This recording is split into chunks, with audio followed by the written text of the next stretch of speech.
Hi friends, welcome back to Taiba recipes. இன்றைக்கி நம்ம பார்க்க போகிறது ஈதுக்கு நான் செஞ்சுருந்த ஒரு ரெசிபி தான்.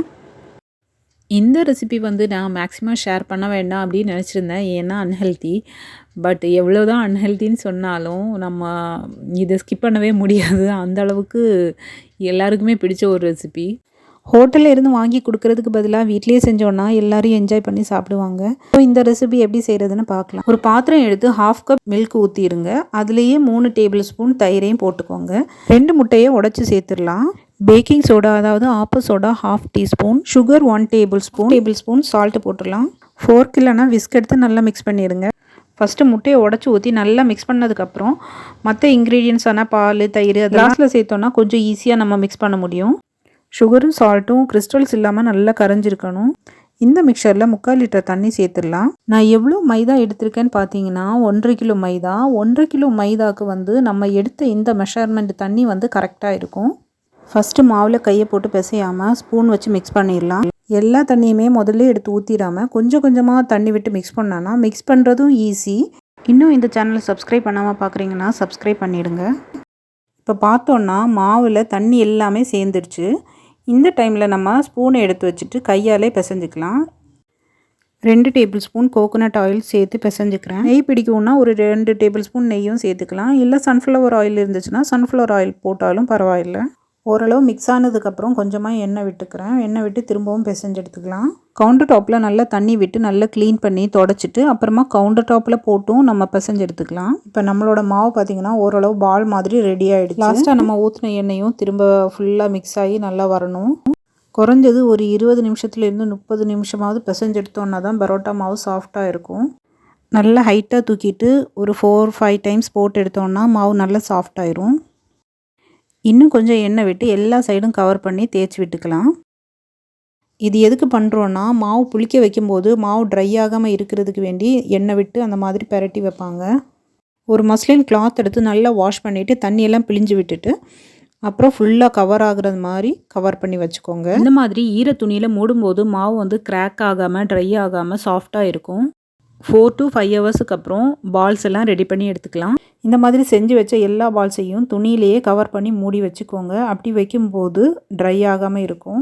மாவை எடுத்து வீசுறதுக்கு முன்னாடி ஃபஸ்ட்டு கையெல்லாம் நல்லா வாஷ் பண்ணிவிட்டு அப்புறம் கையில் கொஞ்சம் எண்ணெய் விட்டுட்டு அப்புறமா கவுண்டர் டாப்லேயும் எண்ணெய் விட்டு சப்பாத்தி மாதிரி உள்ளங்கையாலே நல்லா பருத்தி விட்டுக்கோங்க. நல்லா சைட்ஸ் எல்லாம் நல்லாவே தேய்ச்சி விட்டுக்கோங்க. சென்டரில் கொஞ்சம் ஒரு திக்னஸ் இருந்துச்சுன்னா வீசி எடுக்கும்போது கரெக்டாக வந்துடும். கொஞ்சம் நேரம் ரெஸ்ட் பண்ண வச்சிடலாம். பிகினர்ஸுக்காக டீட்டெயிலாக சொல்கிறேன், மற்றவங்க ஸ்கிப் பண்ணிக்கோங்க. உள்ளங்கையில் பாம் அந்த சைடை நல்ல சைட்ஸில் நல்லா தேய்ச்சி விட்டுக்கிறேன். லெஃப்ட் ஹேண்டில் தம் ஃபிங்கரை கீழே வச்சு பிடிக்கணும். ரைட் ஹேண்டில் தம் ஃபிங்கரை மேலே வச்சு பிடிக்கணும். அந்த மாதிரி ஹோல்ட் பண்ணி டர்ன் பண்ணி சர்க்கிளாக வீசி எடுக்கணும். பிகினர்ஸுக்கு ஃபஸ்ட்டு கொஞ்சம் வீசி எடுக்கிறது டஃப்பாக தான் இருக்கும். பண்ண அது கரெக்டாக வந்துடும். ரொம்ப ஈஸி தான். மாவு வீசி எடுக்கும்போது கண்டிப்பாக லெங்க்த்தியாக தான் எடுக்கணும். லெங்க்த்தியாக எடுத்தால் தான் லேயர்ஸ் கரெக்டாக வரும். வீசி எடுக்கும்போது கொஞ்சமாக ஹோல் வந்துச்சுன்னாலும் பரவாயில்லை. ஃபைனலாக வர மாவை இன்னொரு லேயரில் ஜாயின் பண்ண மாதிரி விட்டோன்னா கலைஞ்சு வராமல் கரெக்டாக இருக்கும். ரெய்னி சீசனாக இருந்துச்சுன்னா மாவு புளிக்கிறதுக்கு ரொம்ப டைம் எடுக்கும். சம்மர் சீசனாக இருந்துச்சுன்னா சீக்கிரமாகவே புளிச்சிடும். சென்னையில் ஒரு 4 ஹவர்ஸ்லேயே ரெடி ஆகிடுச்சு. நல்ல மாவு புளிச்சு போச்சுன்னா வீசும்போது உடஞ்சி வந்துடும். மாவு கரெக்டாக ஃபெர்மெண்ட் ஆகாமல் இருந்துச்சுன்னா வீசி எடுக்கிறதுக்கும் முடியாது. கொஞ்சம் டஃப்பாக தான் இருக்கும். லேயர்ஸ் ரொம்ப லெங்க்த்தியாக வராது. ஃபஸ்ட்டு சுற்றி வச்ச லேயர் பால் எடுத்து எண்ணெய் விட்டு தேய்ச்சி எடுத்து வச்சுக்கோங்க. 3 பரோட்டாயை அது மாதிரி ரெடி பண்ணிக்கலாம்.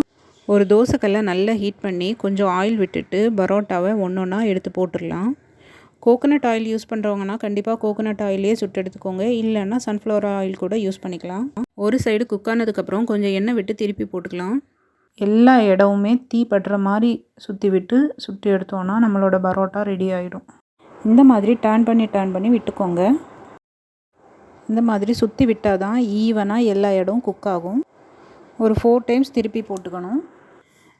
மீடியம் டு ஹை ஃப்ளேமில் வச்சு டர்ன் பண்ணி விட்டு சுட்டு எடுத்தோன்னா ஈவனாக குக் ஆகும். ஃபுல்லாக ஹை ஃப்ளேம்லேயே இருந்துச்சுனாலும் தீஞ்சு போயிடும். லோ ஃப்ளேமில் இருந்துச்சுனாலும் வேகாமல் இருக்கும். ஃப்ளேம் கொஞ்சம் நேரம் கூட்டி வச்சு அப்புறமா குறைச்சி வச்சு அந்த மாதிரி போட்டு எடுத்துக்கோங்க. இப்போ நம்ம சுட்டு எடுத்த ரெடியான பரோட்டாவை கவுண்டர் டாப்புக்கு மாற்றிடலாம். சூடாக இருக்கும்போதே அடித்து எடுத்துக்கோங்க. கல்லில் இருந்து திருப்பி போட்டு எடுத்த உடனே அடிக்கணும். ஆறின பிறகு பார்த்தோன்னா சாஃப்டாக இருக்காது, அடிக்கவும் வராது. அதனால் சூடாக இருக்கும்போதே அடித்து எடுத்துக்கோங்க. பிகினர்ஸ்க்கு கொஞ்சம் டஃப்பாக தான் இருக்கும். கையில் சூடு கையில் ஹீட்டு படுற மாதிரி இருந்துச்சுன்னா கவுண்டர் டாப் மேலே கையை கொஞ்சம் தேய்ச்சி விட்டுட்டு திருப்பி அடித்து எடுத்தோன்னா கையில் இருக்கிற ஹீட்டு கம்மியாகி கொஞ்சம் ஈஸியாக அடித்து எடுத்துடலாம். இன்னும் வரக்கூடிய வீடியோவில் ஈது ரெசிபீஸை ஷேர் பண்ணுறேன். இப்போ நம்மளோட சாஃப்டான பரோட்டா ரெடி ஆயிடுச்சு. உங்களுக்கு இந்த வீடியோ பிடிச்சிருக்குன்னு நினைக்கிறேன். இந்த வீடியோ பிடிச்சிருந்தா லைக் பண்ணுங்கள், ஷேர் பண்ணுங்கள், சப்ஸ்கிரைப் பண்ணுங்கள். தேங்க்யூ ஃபார் வாட்சிங்.